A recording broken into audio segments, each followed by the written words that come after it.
आमच्या पोरांना निर्णयक्षम तर बनवाच, पण पटकन कृतिशील कृती करणारे त्यांना बनवा. महत्वाची गरज ती असते. नाहीतर यश कसं मिळवावं यासाठी अपार नियोजन करणारे मी असंख्य माणसं बघितलीत. म्हणजे काही काही मुलांच्या घरी मी गेलो, त्यांची अभ्यासाची खोली बघितली तर त्यांच्या भिंतीवरच भलं मोठं वेळापत्रक टांगलेलं असतं.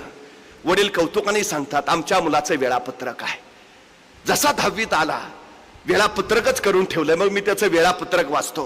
अप्रतिम वेळापत्रक, नियोजन अफलातून, नियोजन उत्तम केलं, अंमलबजावणी. काल रात्री मित्राबरोबर पिक्चरला गेल्यामुळं पहाटे 6ला उठायचं होतं, ते डायरेक्ट 8:30लाच उठलो.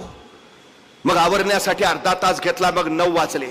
9 वाजता माझा भूगोलाचा अभ्यास करण्याचा वेळ होता, पण माझं भूगोलाचं पुस्तक मित्रानं नेल्यामुळं माझ्याकडे अभ्यासाला पुस्तक नव्हतं. मग वेळापत्रकानुसारच अभ्यास करणं बंधनकारक असल्यामुळं त्या विषयाच्या जागी दुसऱ्या विषयाचा अभ्यास करून चालणार नव्हतं. मग मी 1 तासभर खेळायला बाहेर गेलो. 10 वाजता परत आलो. मग शाळेला आवरून शाळेत गेलो. संध्याकाळी मित्रांबरोबर क्रिकेटचा डाव प्रचंड रंगला. 1 तासभरच खेळायचं होतं, पण नंतर मित्रांच्या आग्रहामुळे 2 तास खेळलो. त्यामुळे घरी यायलाच मला 7:30 वाजले. मग आई पण म्हटली की गरम गरम पुऱ्या केल्यात, पटकन खाऊन घे. मग 9:30 वाजता जेवणाचं टाइम मी 8:30लाच जेवून घेतलं. खरं तर संध्याकाळी मला इंग्रजीचा अभ्यास करायचा होता, पण आता पुऱ्या खाऊन खाऊन पोट इतकं फुगलं होतं की झोपल्याशिवाय पर्यायच नव्हता. उद्यापासून वेळापत्रकाप्रमाणे वागायचं ठरवून मी मग झोपी गेलो.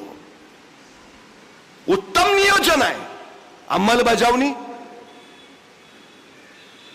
आमच्या पोरांना नुसतं नियोजन करायला शिकवू नका, अंमलबजावणी कृतिशील बनवा. झालंच पाहिजे. भान राखून योजना आखाव्यात आणि बेभान होऊन त्या अंमलात आणाव्यात. हे छत्रपती शिवाजी महाराजांच्या यशाचं सूत्र आहे. 50 वर्षाचं आयुष्य आहे महाराजांचं.